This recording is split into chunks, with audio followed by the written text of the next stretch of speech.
This is Capsule on liveinlimbo.com. My name is Sean Chen. And I am Andreas Babiolakis. This is an adventure into music, film, and pop culture.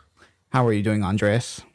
Pretty good, pretty good. The new Kendrick Lamar just came out. I bought it yesterday. We have a lot to talk about with that, especially because of how well it's doing and just how pivotal it is. But we will get to that. So obviously that's a bit of a phenomenon that we can all discuss fairly shortly. But it's a good way to start, just to show the impact it's had on some people. Absolutely. And I guess you want to introduce your sister to the show too. Well, I know her pretty well, but yes, my sister is here. She did her first write-up for the site in terms of concert reviews, and she's done her... How many podcasts has it been now? A few? This is my second. This is your second. But it's been a while, a few weeks. It's been a while, but this is your second. It's my first with her on the show. Yes, this is my sister Marianne. How's it going, Marianne? I'm very good. How are you doing? I am pretty good. Yeah, so the last time you were on, it was in late 2014. So now this is your first episode of 2015, and finally I get the both of you on the show at the same time. Yes, exactly. I know you've been waiting for this. Yeah. Now.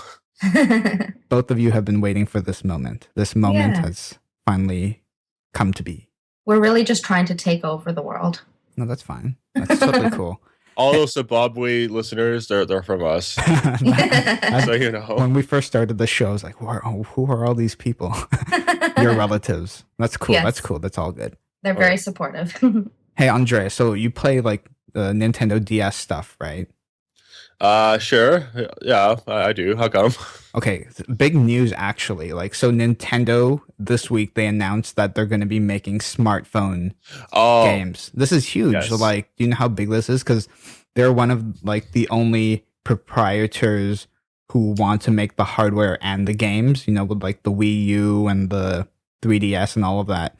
But yeah, since Apple launched the iPhone in 2007, Nintendo's stock has dropped nearly 80%. So I think now they're going to be teaming with another Japanese mobile game publisher, Dyna, and they're going to be making supposedly Pokemon and Mario for iOS and Android, maybe. Well, I can tell you why this is good, because I myself actually have a Nintendo emulator on my phone. Those got really big because obviously people want to play Nintendo. Nintendo is important because it's not like PlayStation or Xbox or even the PC where you're playing these franchise kind of games that are spread onto all the systems. You're playing stuff like Legend of Zelda or, again, Pokemon or Super Mario, which are huge to these respective fans because they get these exclusive games that are developed and worked on for all of these years. I kind of look at it as the HBO of video games, even though it came when the dawn of video games were kind of developing. It wasn't like HBO that came out of nowhere. That would be my alarm. Sorry about that. Good morning. You woke up. So did Nintendo, apparently. Yeah. Yeah, no, it's good because so many people have bought emulators, not necessarily for PlayStation, but for Nintendo, or they didn't buy it, but they downloaded emulators for Nintendo on their smartphones. I sure have. I know a lot of people have. So, and everybody's still playing Nintendo games. I didn't think I'd be playing Pokemon or Zelda at this age, but I still am. I bought Majora's Mask for 3DS, and I haven't stopped playing it. Yeah, no, it is excellent. So. Okay, but I think the interesting point is that I think Nintendo knows it's not doing super well in the home console market. PS4 and Xbox One have dominated that. Nintendo is making most of their money from their portable systems, but who wants to carry an iPhone and a 3DS at the same time? I would, but wouldn't you rather have it all on one device? Yes and no. I will tell you why, because the 3DS is very small and portable. I don't have the bigger one, which I do wish I kind of had, but at the same time, I like how much more portable the smaller one is. But you have to carry two things. Oh, it's not that difficult. I have a backpack, so I just keep my 3DS in that, so it's not so bad. But I prefer actual hard games as opposed to ones on your phone, because ones on your phone, you can feel your phone overheat. It kills your battery with all your apps running at once. That's or even true. if you kill all the apps, it still does that. There's the lag that happens or the ads that pop up sometimes, depending on what Well, that's the because you use an programmer feels. Android. Well, no, iPhones. Well, also iPhones are when the you same. get text messages, it interrupts your Yeah. gaming, which is very annoying. Exactly. Not that I game much, but the few games I do play. Oh yeah, what do you play, Marianne? Do you play do you have a Nintendo 3DS or something? I don't, but I used to have a Game Boy, the old school yeah. early 90s Game Boys. Yes. Andreas and I used to play, and my sister had one too, but I haven't. I would definitely love Super Mario. I would pay for Pokemon. I would totally play Pokemon on my iPhone. Well, it depends what the game is. I mean, if it's Super Mario, I can imagine that. If it's an older Pokemon, kind of what they're doing with the Virtual Console, where you could play older games, I could see that. But with the way Pokemon is now, with just how far the boundaries have been pushed with its 3D, the amount of stuff going on, I think it might be a bit complicated on a phone, or it would definitely overheat it and prove to be something you have to kind of do at once and hope nobody texts you or hope nobody calls you. That is a very good point. Like I think like an iPhone has enough power to do that for sure, but Are you sure? No, yeah, it has great 3D games, but the battery issue, right? It's like I don't want to be playing Pokemon and then my phone runs out of battery and then I can't text anyone. There are 3D games, and then there are the 3D games that Nintendo is pushing. The fact that it's on a 3DS right now is kind of revolutionary. I mean, these are games that have like a set long story with all of these things happening. Like I can't imagine Zelda being on a phone that easily, because Zelda's got so many intricate things you could do. Like in Majora's Mask, if you go up to a person with different masks, they'll say different things and react to you differently, and different things happen. I can't imagine a phone game being that intricate without it messing up your phone royally. Well, just yet. You would need like a big memory storage thing for sure. But okay, so how much would you pay? How much are Nintendo 3DS games? Like $40? Yeah, they're around $40, but that's again because these games last on average like 40 fine. hours. I don't expect it to be like the 99-cent or 2.99 like Angry Birds or whatever. But let's say Nintendo were to make the official Pokemon game for the exact same price, $40 for your smartphone. Would you buy that?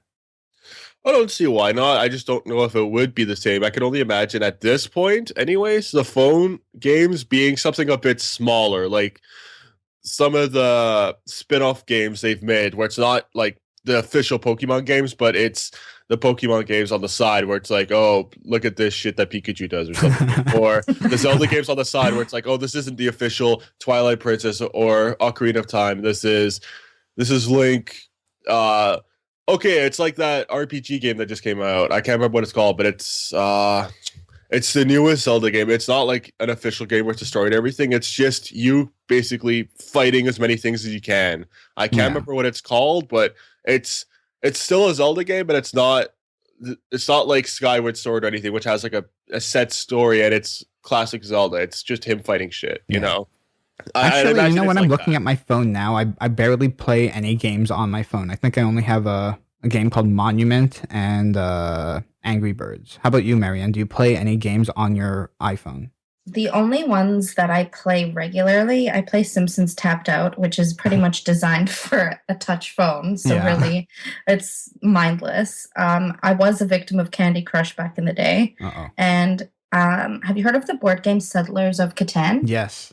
They have a game. I purchased it. I think it was $4.99. They have that for iPhone? How does that work? That's like...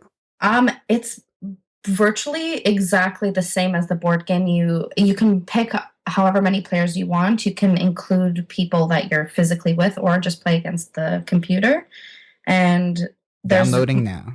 Yeah, it's really fun. It's better on an iPad, mind you, because putting cities and settlements that are that small, it's a little bit difficult, but it's still fun. Andres, do you play any games on your phone? Or do you keep that mainly on your 3DS? I consider phone games something I'm probably the most shallow with. I'm constantly rotating through whatever games I have on my phone because I get tired of them kind of quickly usually.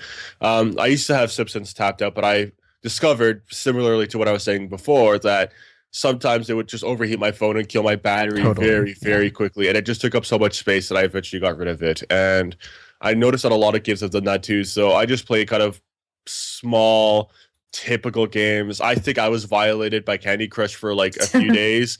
I got so annoyed with it that I angrily uninstalled it within milliseconds of losing my temper. And then I discovered that, Candy Crush is nothing more than a big rip-off of other games, including Bejeweled, and an actual game based on Candy that did rip off Bejeweled a few years before that King decided to shamelessly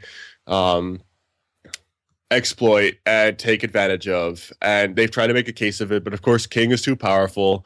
You can look it up if you want. It is a thing that does exist, so I have no remorse. That's very true. Bejeweled was a classic. And it wasn't even just Bejeweled. Like, there was a game like Bejeweled that had candy. Oh, come on. Yeah, it was made by an individual publisher, and King acted upon this, made it their own. Did they make it better? Yes, but they still stole the guy's idea, and the guy's tried to fight for it since, but he's been hushed up because of King's power. So they've that's also why they've made a second Candy Crush, something with soda or pop. Oh yeah, the game. I know. Pop or Big something. Improvement. Yeah. Exactly. And why is everything a saga? It's like you're dealing with fucking candy and pets and farms. It's not a saga. You're just flicking things. They have to make it sound dramatic and like. We now have commercials, like these. Yeah. Elaborate commercials for Heyday, and there was another one for like war. It's like a war game or something. Titans or something. And I downloaded both, and they are awful games. They have nothing to do with the commercial. The commercial for Heyday, I was like, I'm going to be this cool farmer, and it's going to be glorious. No, it was terrible. Well, it was Nightmare Farmville.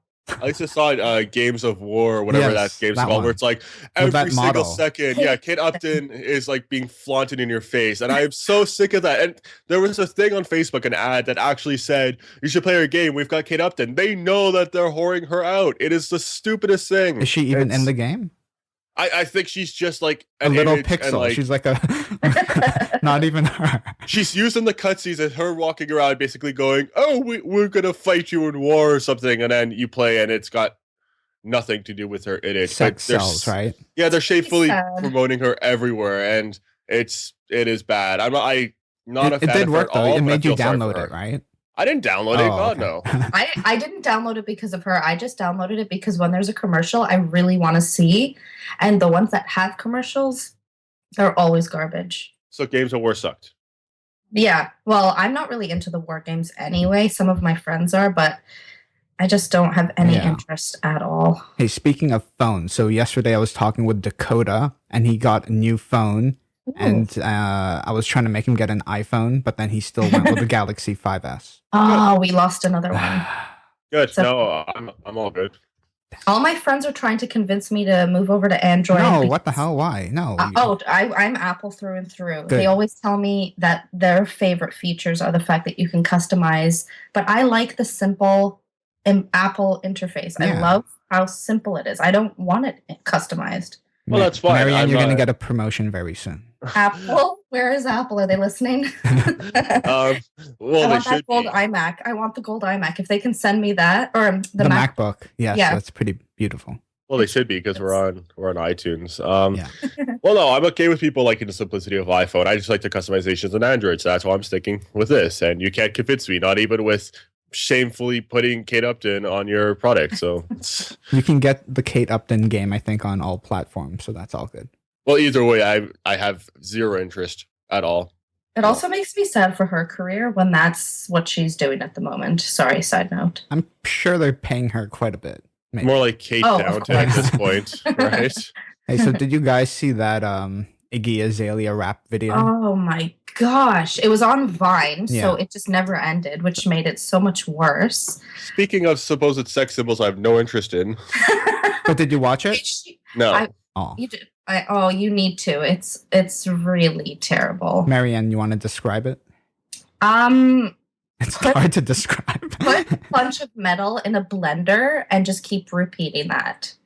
Like it was that awful. Basically everything she's ever done.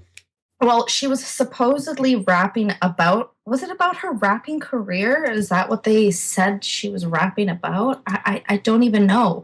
She's taken a hiatus from social media, so maybe it won't even reach her and she won't even be able to. Oh, I'm sure she knows about this. But no, Andreas, you should just watch it for fun. It's like 15 seconds, but it's torture. It's her like I don't even. Is it rapping? She's like saying something into a mic and like dancing around, but no one knows what she's trying to say. Link me on Facebook. I'll watch it right now. I'll give you a live read of what I think about this. Let's see. In the meantime, in that song Fancy where she says who dat, it's Iggy, but that question who dat, I wish I honestly had that question. I wish I didn't know who she was. There, I sent it to you. Check it out. Where is it? In the Skype box. Oh, okay. No, I do feel like she gets hated on a little bit too much. That's why she retired from social media. Like she gets too many things like that. That stuff that that Eminem put in his song was a bit stupid, but yeah. Eminem's also targeted so many stars that really don't even bat an eyelash. I know. I didn't get anything, Sean.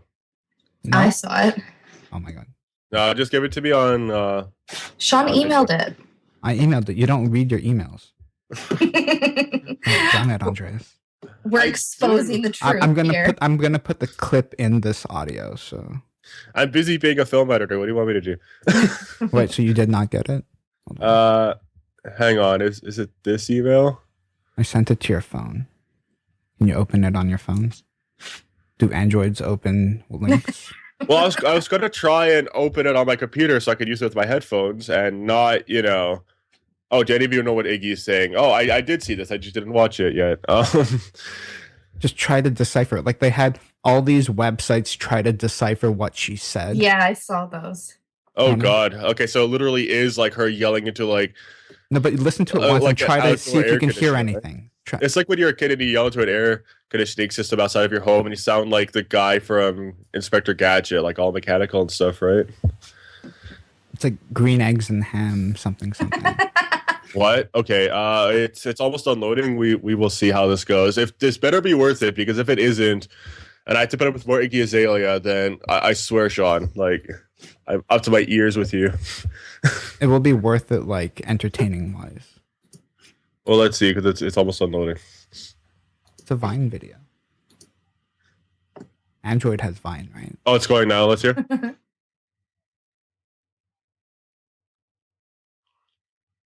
Is she speaking or is she scatting? Well, that's a question. Can you make out anything? Good God, this is basically like Lil Wayne playing the guitar. It sounds like nothing, but the fans are going wild. Like, that's my boy playing guitar. Have you ever seen this? And it's just like him like plucking a string and it sounds so bad. That's exactly what's happening right now. I can't tell if she's beatboxing or saying words. And people are like, oh, that's my girl, Nikki. She's so good. She is so good. I feel like you need to make a parody video about that. That's hilarious. We do. That's funny. I can equal her rap right now. Here, I'm going to read something that Sean just texted me like a while ago. Marianne, you saw the video, though, of her, like a host, they tried to make her freestyle, and then it was really bad. And then someone on YouTube put like the polka rap on it. Oh, I heard about that. Polka rap? Yeah. You should watch that. I'll link that too. Yes, okay. Let's do all of these Iggy live readings. But basically, this would be me just reading a message like Iggy Azalea. Yeah, we should do this. Yeah, that's great. I have a career now. Whoop, I have a career. It's awesome. It is lovely. It's so embarrassing. And do we think, let's just play devil's advocate for like 0.1 of a second. Was the microphone at all any contributor to the awfulness or the acoustics? No. I was just trying. I'm not really a fan, but do you think she's like real though? Like, is she like legit trying to sing, or she knows that she cannot sing, or what? No, she's legit trying, I think, but she's trying a little bit too hard, I would say.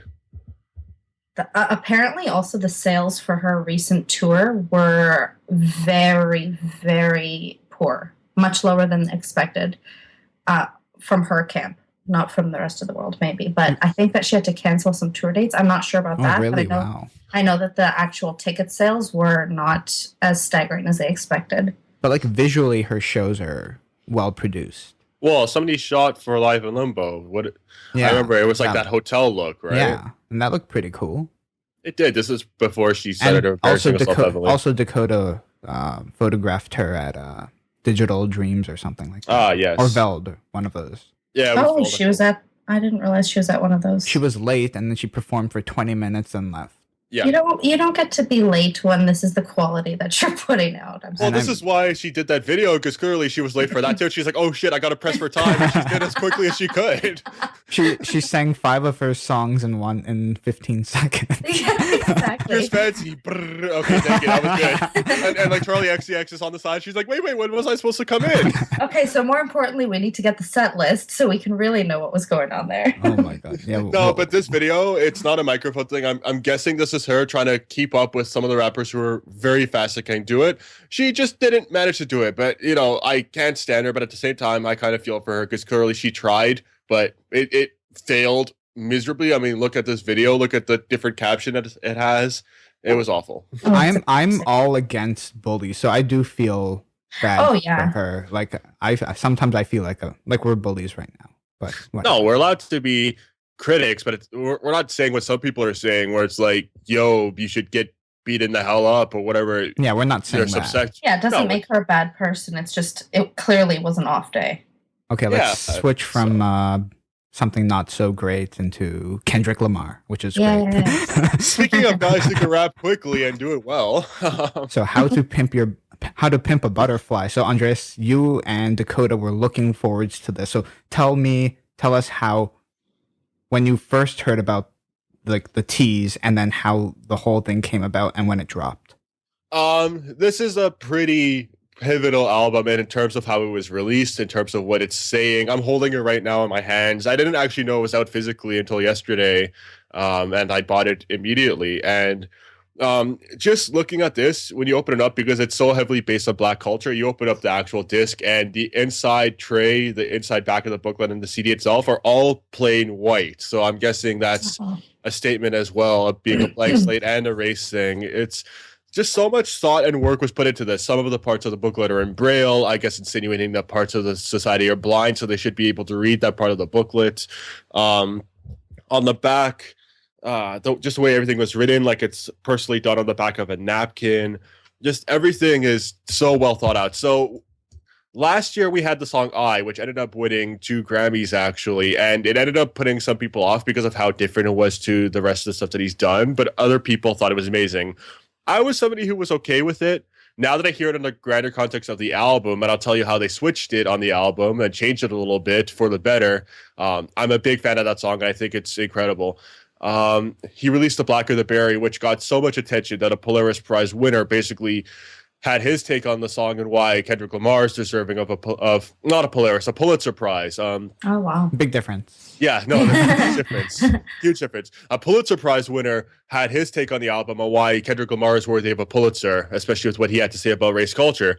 And then a few weeks ago, the name To Pimp a Butterfly came out, which is a take on To Kill a Mockingbird, but Killing a Mockingbird is something that's so metaphorical that we need something more striking, which we have now, To Pimp a Butterfly, both having to do with race for different times. Mm-hmm. And Kendrick Lamar told Rolling Stone he feels that this will one day be taught in college or university classes, this album and that title.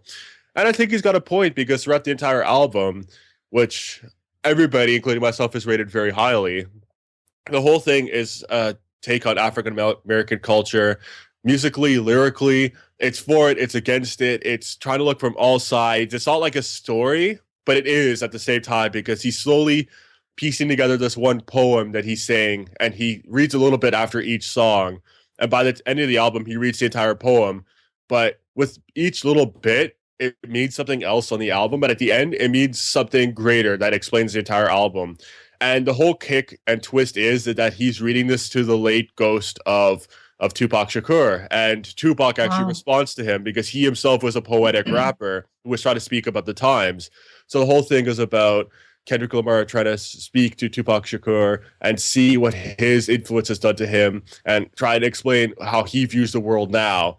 And it's as if he's real, but he disappears quickly at the end because, of course, he's not with us anymore. But he does explain to Tupac at the very end, before Tupac disappears at the end of the album, what pimping a butterfly means. And basically, it's the exploitation of a culture that has made it. So Kendrick Lamar is an artist, but he's only seen as an artist and not as an African American, and he's being exploited by this. And the whole thing is that a caterpillar feeds on society, and it hides, and it doesn't want to be the the flamboyant butterfly because it doesn't feel the pride. But once it does, it finally sees that transformation and its capabilities, but it's too scared to ever evolve.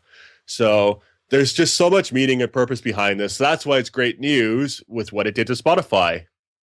Do you know what it did to Spotify or not? Tell us what it did to Spotify.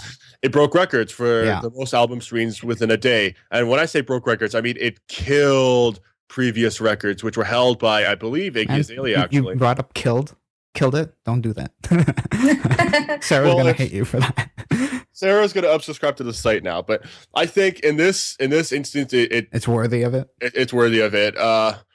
Because it's such a vocal album, and the fact that he does play on the word kill on the album a lot, and what that does represent. This isn't just somebody saying, yo, this is epic. I think this is different. I think this is an actual musical shutting up of a lot of issues. It's a very important album. The fact that this is something that did well on Spotify, something that Rolling Stone, that Pitchfork, that Anthony Fantano of Needle Drop, who we interviewed because he gave a 10 out of 10 for Swans, ended up giving this his third 10 out of 10 for a contemporary album. I guess that means we're going to have to interview Kendrick now.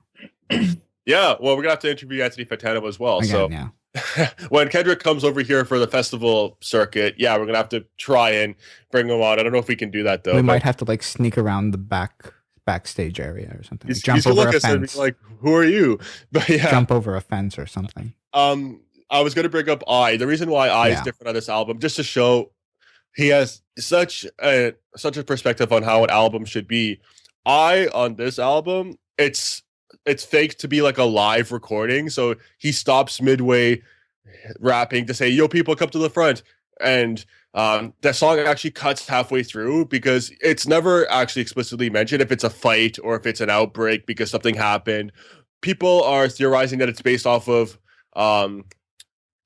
other performances that stopped midway when MLK was shot and the news broke out while shows were happening. I don't know. I could be a fight as well, but he stops midway. So it's a throwback to that kind of aspect that there are fights that break out of shows, or there is that mentioning that every single time a big figure in African American culture was killed, that these things were halted immediately, because he ends up saying, how many people are we going to lose? How many people have we lost this year alone? Which is significant because of all of the race-related crime issues with the officials that have killed them in America that has happened between 2014 and 2015. It's staggering. And yeah, because the song I is about love within the community, respective of whether you're in criminal gangs or not. You should just love yourself as a race.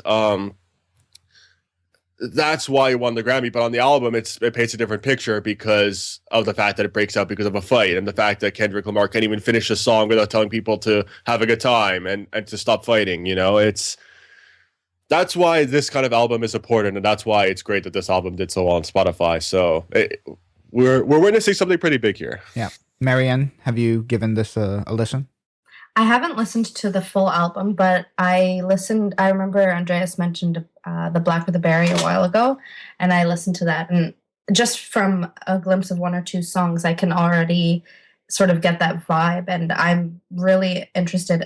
Andreas taught me that in order to truly get the vision of an album, you really need to listen to it in order, in its entirety. So this is an album that I really do want to experience that way. So I'm looking forward to it. Are you a fan of the rap or hip hop genre, though? Very much, actually. Yeah, very much. I know you're a big Beyonce fan. I'm a huge Beyonce fan. I'm a big Jay-Z fan. When Jay-Z toured with Kanye, I went to that show, which was fantastic. I think I was jealous of that. I think Andreas was jealous of that too. I think a lot of people were. My bank account, on the other hand, was not.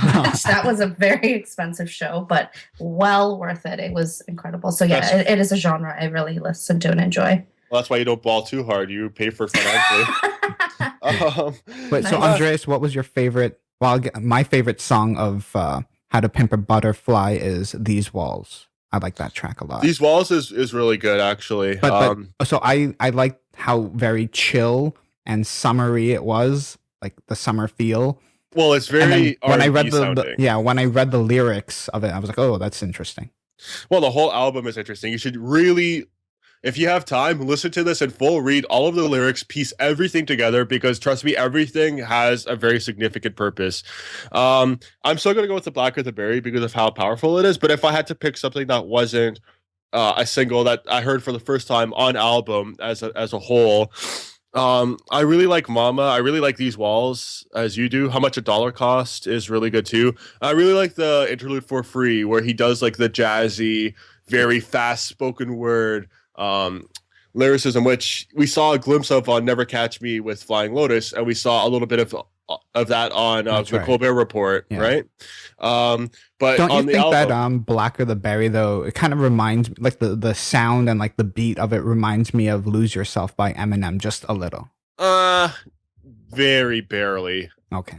But it does, that song at King Kunta kind of remind me of that era of Eminem a little bit, pacing the era wise. of it. Well, he is very influenced by Eminem, so his very raw vocals on the Black of the Berry sounding like Eminem is for good reason. And King Kunta kind of sounding like the Eminem Show era with its poppiness.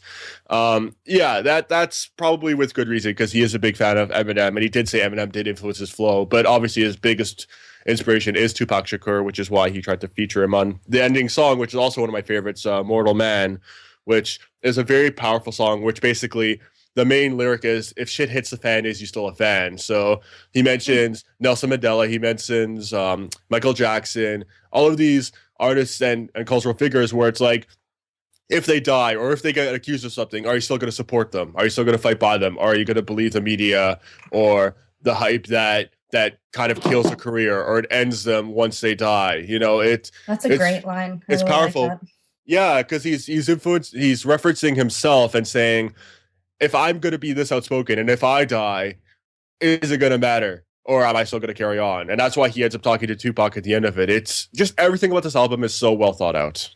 I think, okay, so I'm looking at the Rap Genius lyrics for These Walls, and it says it's one of his most complex songs because it means so many different things. You've read the lyrics, right?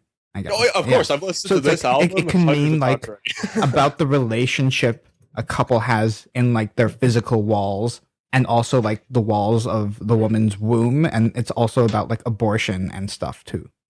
Yeah, there's a lot of stuff going on. A lot of the album will sound sexual or will sound personal, but at the same time, it's a reference on Black culture as a whole anyways. Like, when I first heard Wesley's Theory, which features Thundercat, which Dakota and I covered, amazing live. One of the best performances in terms of talent I've ever seen. What a bass player.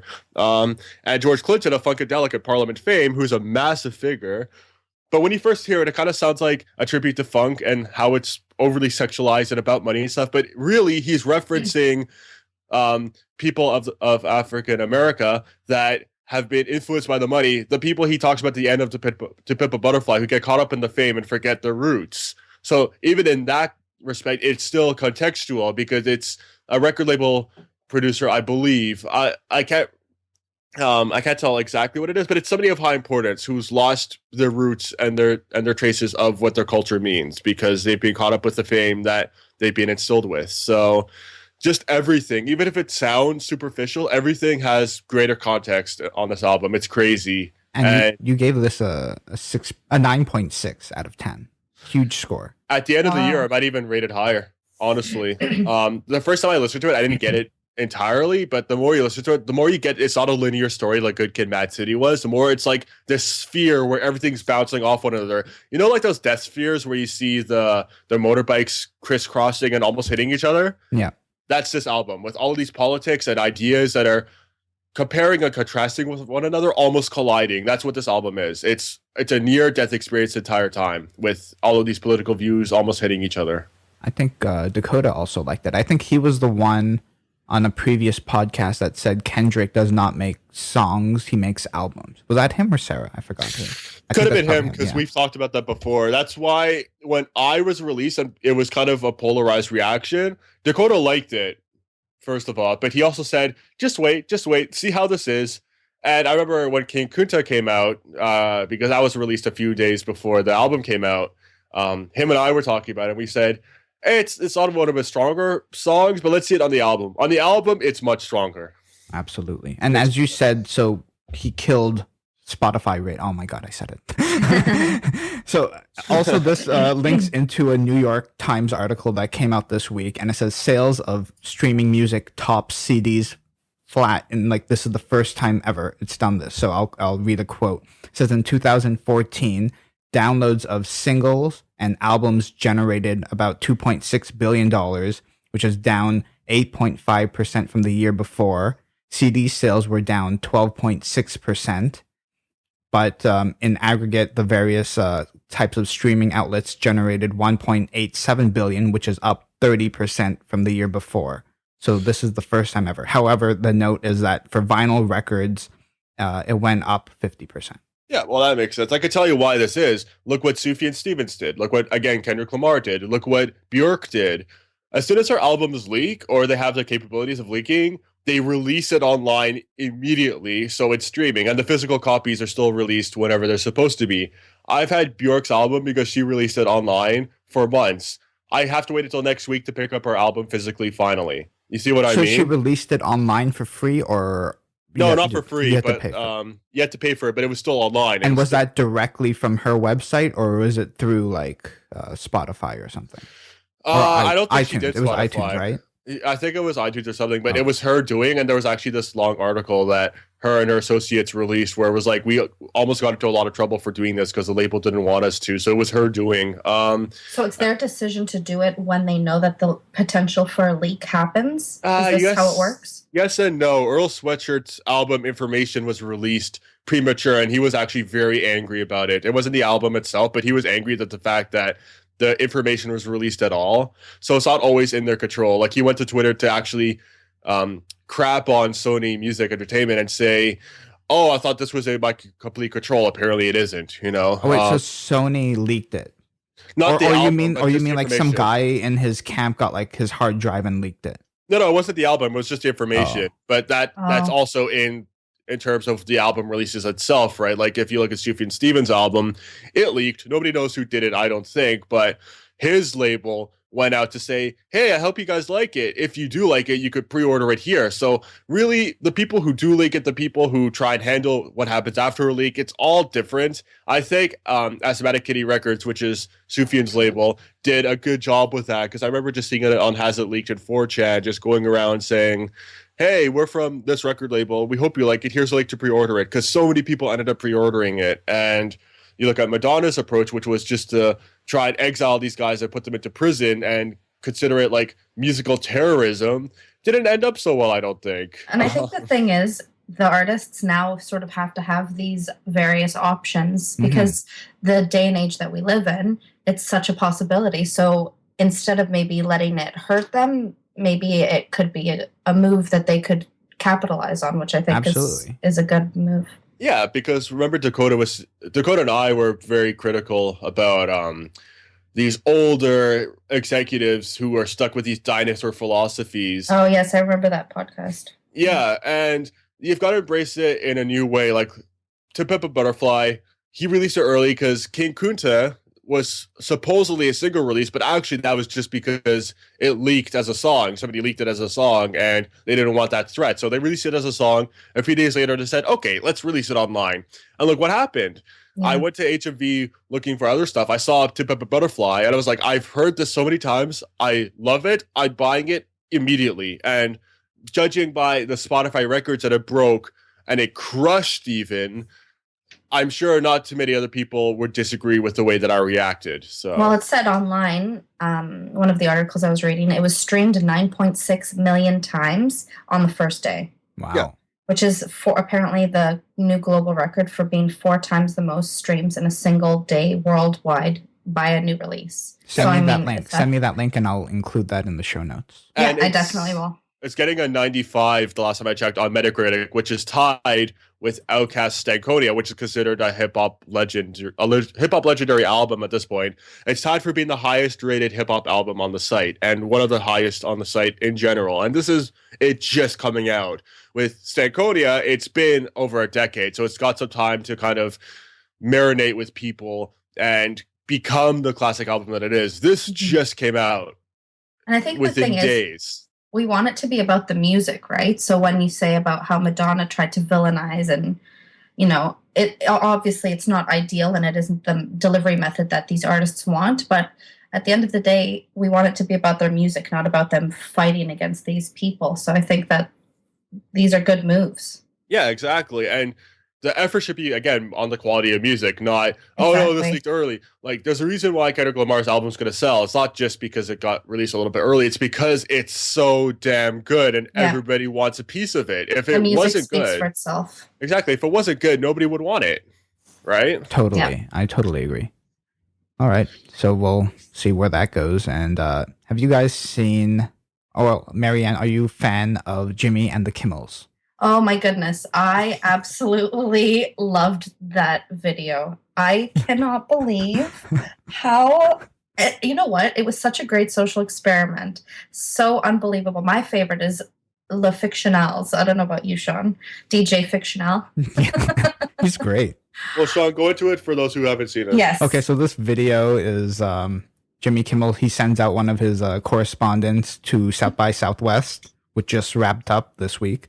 And are these the fake bands? Yes. Okay, but do continue.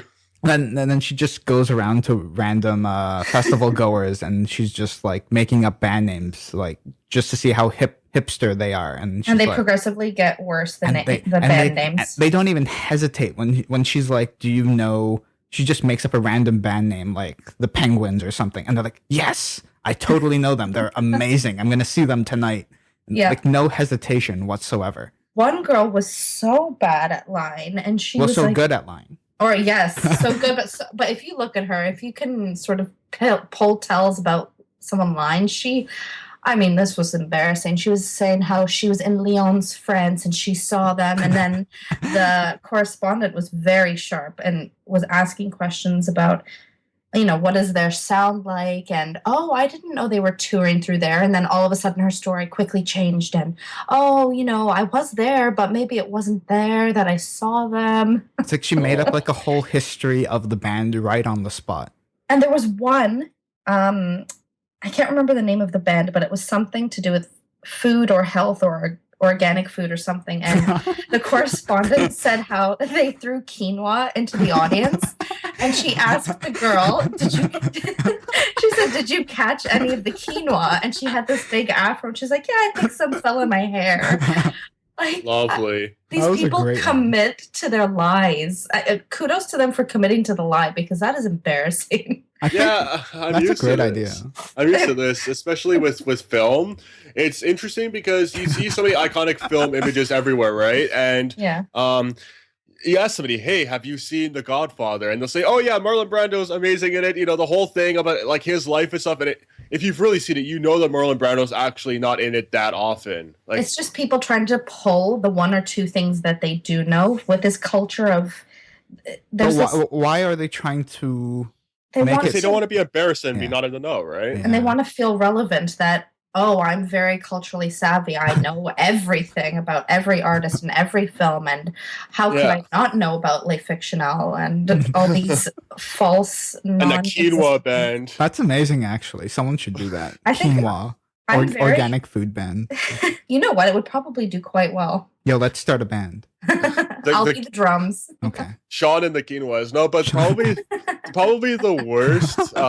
That's assuming if you're the singer. But probably the worst case I've ever had with the film one was somebody coming up to me talking about a Clockwork Orange, and they said, the Droogs are the game members. I'm like, "Oh yeah, the Droogs, how much shit that they cause. It's so awesome. And the fact that they torture that guy. And if you've seen the movie, you'd realize that very little of it has to do with gang violence, and most of it has to do with the gang leader being institutionalized and brainwashed in prison, and he's the one being tortured. So just hearing this, it's like, okay, interesting. You haven't seen it, have you? And so, like, when that happens, do you play along with them or what? Or do you try to correct them? I kind of pull... You know that scene in Boyhood where Patricia Arquette realizes that her son is both drunk and stoned, and she kind of goes, "Oh, okay."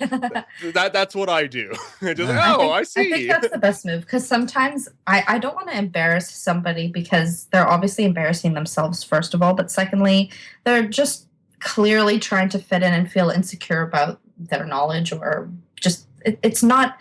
It doesn't change the person themselves for not having seen a film or not knowing an artist. It doesn't make them any less culturally relevant, but I think we've all been guilty of that at one point in our lives. I was guilty of that in grade 1 in a sharing circle when everyone else said they'd been to Ottawa, so I pretended I'd been to Ottawa too. Wait, you remember what happened in grade 1? I have a very photographic memory. That's amazing. I can't remember what I did last week, but I can remember what, like, moments like that and over the years. I remember like 5 things about South Africa. She'll remember everything that happened to me, never mind her. It's pretty crazy. But I just want to add as well that this might not be entirely these people's faults. Yes, they shouldn't lie, but at the same time, I think a lot of it is mass hysteria where they're just caught up in the moment. Yeah. A lot of it's a social thing, where it's like, we have to bullshit a lot of things anyways, where it's like, did you get rain last week? It's like, oh yeah, no, I actually, no, I don't think I did. I don't know why I said yes, but but a lot of that as well. If you're being interviewed at this event, South by Southwest, which is massive, you're on camera, presumably a lot of this is edited, so they're probably being asked, have you seen, I don't know who's at South by Southwest, but let's make up some. Mike Mills.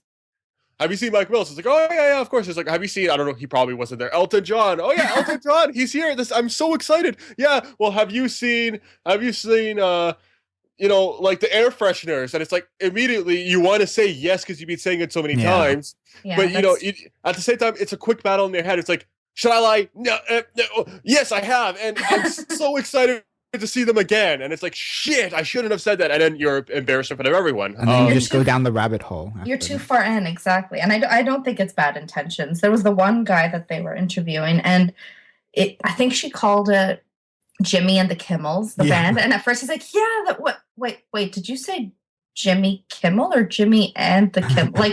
So I think it is this, it's such an exciting festival, like internationally renowned, so exciting, and you're literally caught in the moment. And it's like you said, I'm interested to see like what the edits of that video was, because I know I want to see how many people were straight up and said, no, I don't know who that band is. I do wish they had shown a few of those. I think that would have been more organic and at least given us a better idea. Well, on a similar note, I remember when Bruno wasn't the movie, but it was still on the Ali G show. Sacha Baron Cohen as Bruno. Oh, the character, yeah, exactly.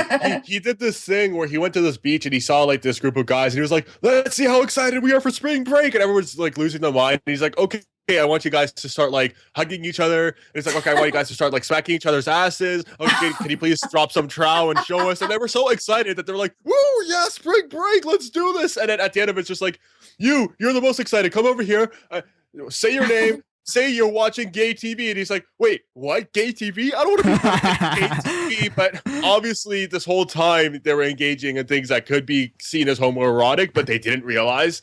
And again, it's just the hype thing where once you say like a trigger word like that, they're like, wait a second, what? Where if you call something like the paper maches, they won't necessarily know that that's not a band. But if you say Jimmy and the Kimmels, then they'll realize, wait, it's just a joke, Exactly. I think there's a band called Harry and the Potters. That does exist, though. Yeah. And I think it's this crowd mentality that one person starts cheering. I don't know why I'm cheering, but I feel like I have to cheer. There must be something exciting going on. Yeah. They just want to be part of it. Well, Harry and the Potters does exist, though. There are a Harry Potter bands. So I don't know if that's one that they said in Jimmy Kimmel, but that one does exist. So if they were seen as liars, they're not. Andrew's going to bat for them. Yeah. Anyway, so I think... Or Quidditch rally. Have you guys ever been to South by Southwest before? I wish. I actually, yes, I have. It was fantastic.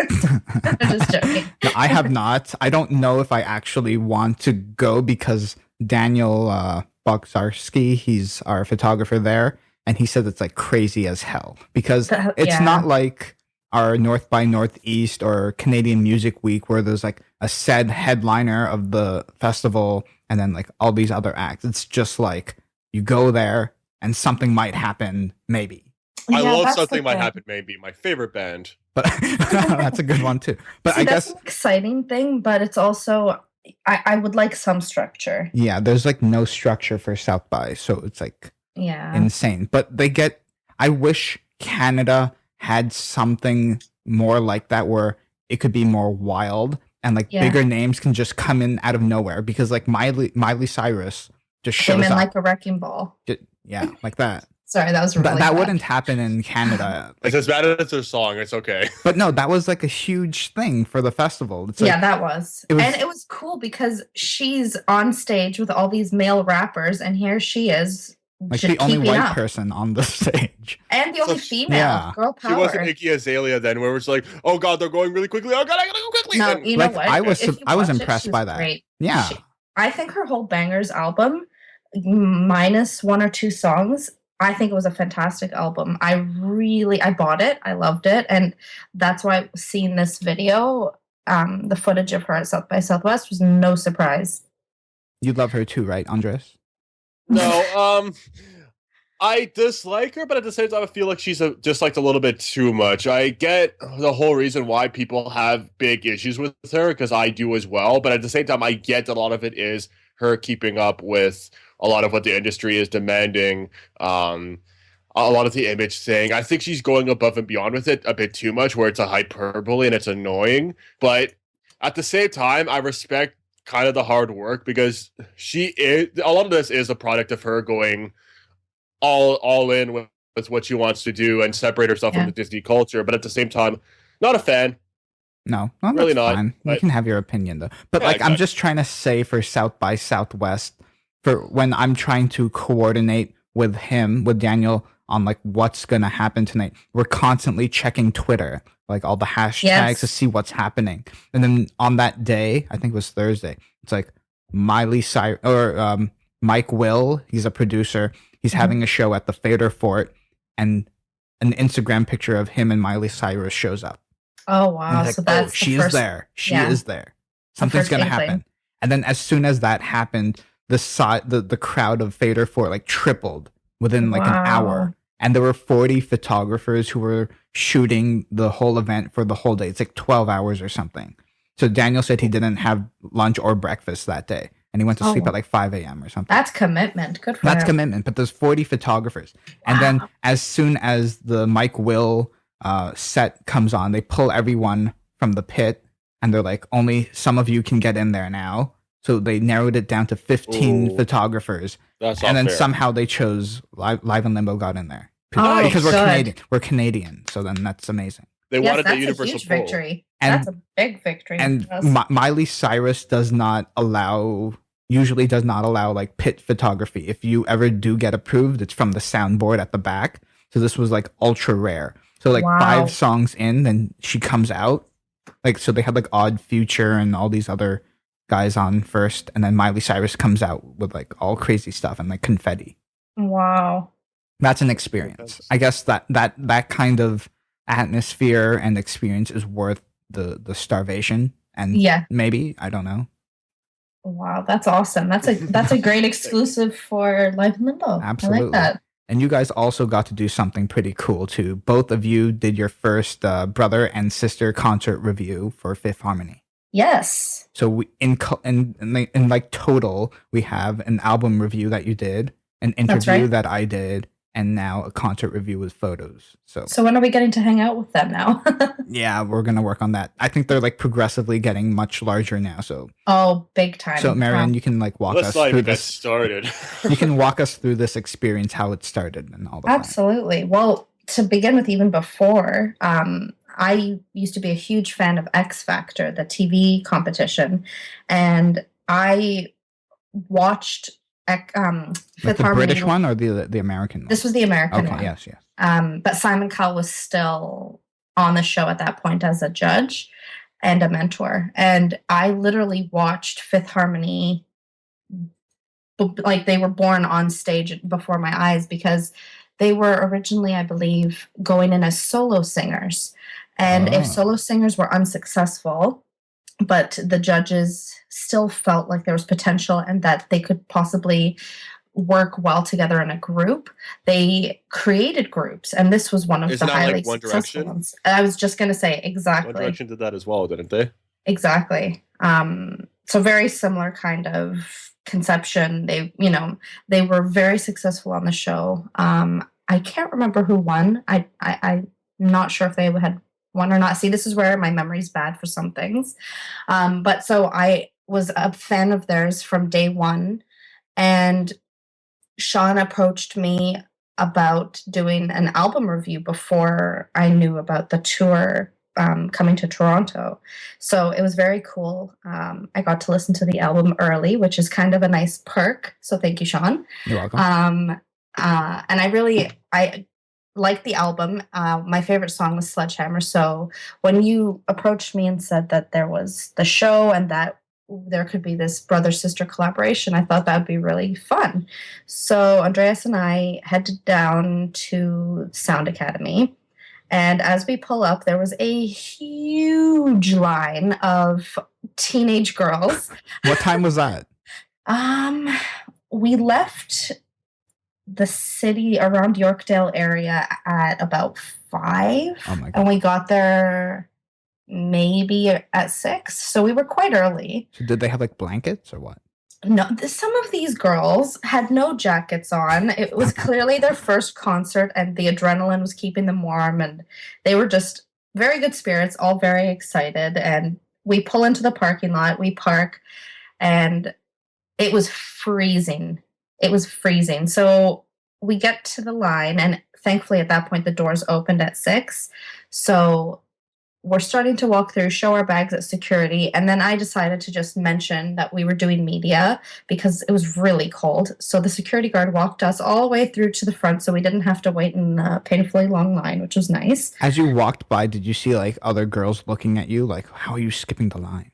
Well, there was actually a little bit of drama between a mother and the security trying to feed her kid in line, but she had peanut products, so that was sort of mother. What do you mean? Oh, I agree. She was trying to feed her kids because clearly it was a very underage crowd. When obviously. you say feed her kids, you mean like baby? Like no, like teenagers, like giving them granola bars and things over the barricades. Oh, okay, yeah. But she was in a shouting match with a security guard who was not having any of that. So that was sort of distracting everybody around us. So we were able to sneak through sort of unnoticed, which was good. And it was honestly a very packed show. And I'm, and Andreas knows, I'm a huge fan of live entertainment. I absolutely love going to concerts. I have since I was in elementary school. My first concert was the Backstreet Boys. I like all live entertainment, from music to sports to theater. So for me to see my first show from another perspective as a reviewer was really cool because this was a new experience for me. I wasn't just, even when I'm not reviewing, I'm always looking at how the stage is set up and all the details. But this time I really paid attention, and it was from a different perspective, which I found interesting, and it was refreshing. A good feeling? Yeah, it was. I felt important, even though I always feel like I should go. I felt like, okay, now I have, I'm not just coming for my own entertainment. I have a purpose here. And, they've entrusted us as correspondents to come and review the show. And really, if you're reviewing a show, I think it's only fair to the artist and to whatever publication you're writing for to really look at everything from sound, visuals, to be as honest as possible. Exactly. So wait, if they totally butchered it, would you have wrote that? Or I would have, because I feel like I was a little bit, I wouldn't say harsh, because I still gave them, I think, a 7.8, or I gave them a relatively good review for the album. But if I was just trying to be super nice, I would have given them, mid to high 8s. But I'm as honest as I can be. And I think that's only fair to the listeners. That's only fair to the artists, because no one's perfect. And I'm certainly not perfect. So I want to hear it in a constructive way, but with actual feedback that could possibly help me. Totally. And Andreas, how did you like this experience? Was it what you were expecting, or did their showmanship impress you? Oh no, they were fine, but the crowd itself was a complete another That must have been mess. awkward for you. Oh no, I've been to stuff like this before. We went to go see Charlie XCX and Elephant before. Yeah. But no, this was people were passing out and had to be pulled out of the middle and kind of crowd surf their way out, even though they were passed out and basically limp and barely alive. There were people who were crying and had to be pulled out by security. There were actual cat fights that happened. People needed water, Oh so my security God. kept having to toss and spray them with water all the time. Yeah. People kept trying to sneak into the back area. I had to play security because security guards were doing so many things. They basically said, here, can you go watch this? And I was like, okay, sure. Wait, So I are had you to serious? watch parts. Yeah. Yeah, they Dead did. serious. You were I a had to- security guard. Yeah, I had to block entrances because they had so many things to do. They needed the manpower. I've never heard of that before. Yeah, I was like It was talking to insane. security the How whole did time. that happen? So they literally just look at you and they're like, yo, you do this. Or did they like talk you through it? Well, half the time the security was busy doing other things. So like some of the people in the crowd were like looking at me. They're like, you, get security, like freaking out. So I had to go get them. I was like, security, they need you again. And they had so much on their plate. They said, okay, can you go over here and watch and make sure nobody goes in? So I did. And I had to keep telling people, no, you can't come in and stuff. It was literally split-second moments because at one point the crowd literally split down the middle and 6 security guards run down and they're carrying this girl as if, like they just saved her from this, who knows? Like a war zone. Yeah, and they kept making announcements too. I mentioned it in the review. They kept saying, just an announcement, Fifth Harmony will not come on stage unless everybody moves 10 steps back from the stage, because all these eager young kids or teenagers who, could be their very first experience or not at a concert were so excited and everybody was pushing forward to the stage. So it was literally so hot and crowded, and it was just a war zone is the best way to describe it, because these kids had never been to a show. Yeah, they've never done it before. And you have to pace yourself. Andreas and I were talking about this in the car after, especially when it's a venue like that where you're standing the whole time and there's openers, there's a DJ, whatever the case may be. You have to pace yourself. If you are losing your mind from the moment you are in the line, let alone even in the venue, it was no surprise that some of these young teenagers were crying and panicking and all sorts of disasters were happening. Yeah, they don't know how to go to shows. I'm not saying that as like, oh, you don't know how to party, but I mean, they don't know how to go to shows because they're not used to the fact that it's a commitment that you have to kind of keep yourself energized. Like when Sean and I waited for hours and hours and hours for St. Vincent, we weren't going crazy and screaming at the top of our lungs or going nuts. You were. During Swans, but not during Omar Suleiman. Maybe you don't know what you're actually doing. Can you get some secret footage of this, Sean? I would love to see that. Your head was definitely like moving up and down. If you had like dreads, it would be flying everywhere. Have you ever had long hair before? Kind of. It wasn't a good phase. It wasn't a good one. There was a phase where I kind of looked like Jesus. It was weird. But yeah, no. It's very rare for me to be like that. But seeing both Swans and St. Vincent, who's like a very outstanding performer, and Swans, who's like a musical experience, it did some out of body shit to me. I can't explain it, but well, clearly that's what these harmonizers were feeling too. Look, he just fell off his chair talking about it. No, my microphone fell. My microphone was like, buddy, listen, I can't handle this right now. But no, most shows, you could ask people I work with. You could ask Sarah. You could ask Dakota. I'll be at shows and I'll be taking it easy because you can't go too crazy. You're going to exhaust yourself. You have to, especially at general admission shows, which a lot of them are. You don't want to be losing your mind from 4 hours before your act that you really want to see is coming on. This is that mass hysteria thing again. It applies to pretty much a lot of instances when it comes to pop culture, music, and film and the like. You see people rushing the stage because Fifth Harmony might be coming on in 35 minutes. Meanwhile, it's a sound check guy, and he's just making sure the microphones are set.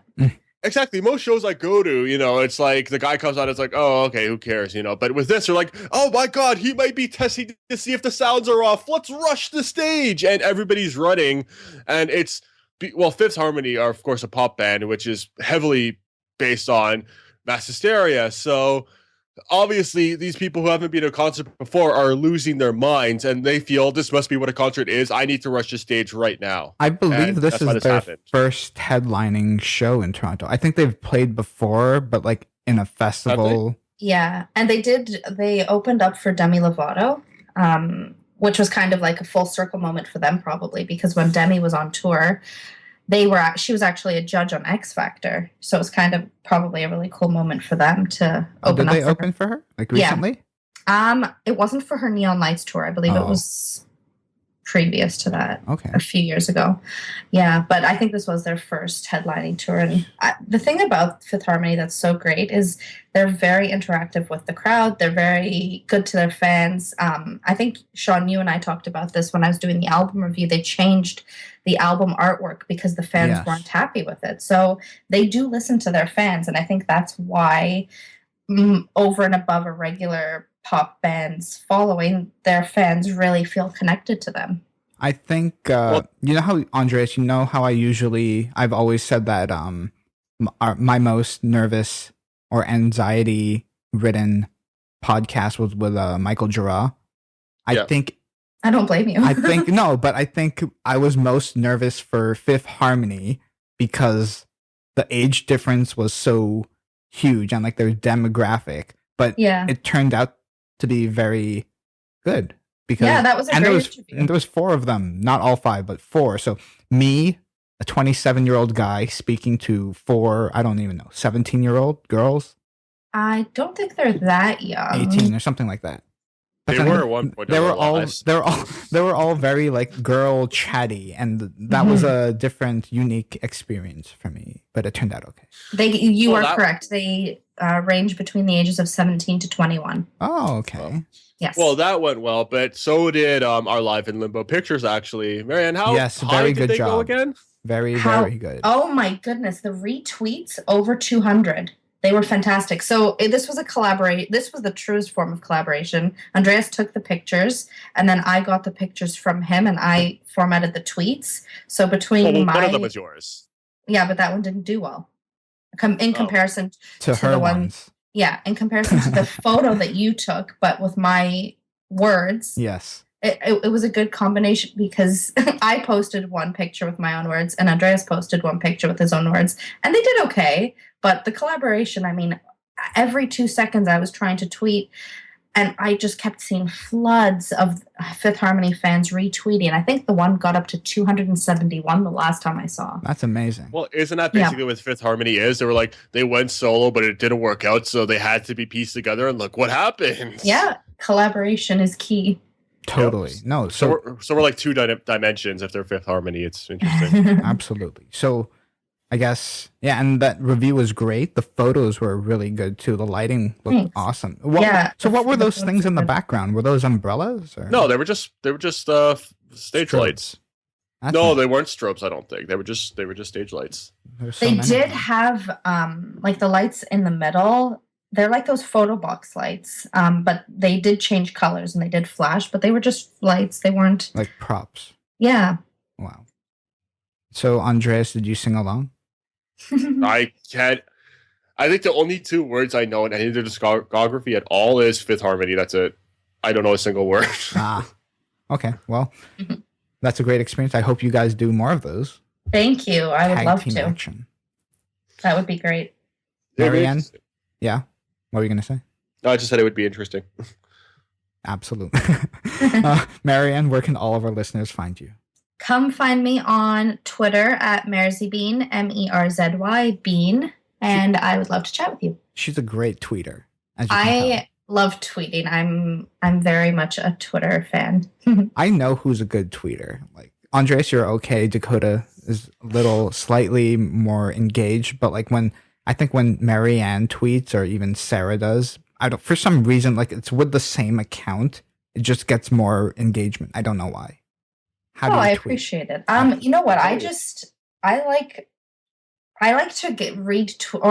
tweet tweets that I would like to read. Yes. And the typical, informative tweet is all well and good, and it is informative, like I said. But I don't know. I like to put spins on it, and I like to.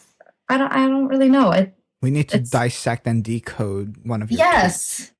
Yes, that's the only way to really do it, I guess. Like when I do the automated scheduled tweets, it's just like photos, them perform here, done. Yeah. That's boring. I try to make them witty. Yes. Not to say I'm witty, but I try to make them witty. No, that's a good thing. Andreas, where can all of our listeners find you?